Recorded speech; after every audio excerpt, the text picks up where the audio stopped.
আজ সকাল সকাল ঘুম থেকে উঠে গেছিলাম কারণ সৈকতের অফিস ছিল আর সৈকত অফিসে চলে যাওয়ার পর আমি সকালবেলায় গরম জল খেয়ে নিই।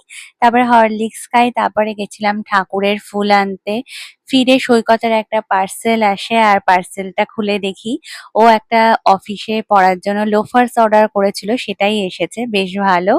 আর তারপরে আমি স্নান করতে গেছিলাম, স্নান সেরে ফ্রেশ হয়ে পুজো করতে বসি আর সুন্দর করে ফুলগুলোকে সাজিয়ে নিই আর পুজো করে ফেলি। আর দুপুরে লাঞ্চে ছিল ভাত, মাছের ঝোল, ডাল, কুমড়ো আলুর তরকারি। খেয়ে উঠে খাচ্ছিলাম আইসক্রিম টম এন্ড জেরি দেখতে দেখতে।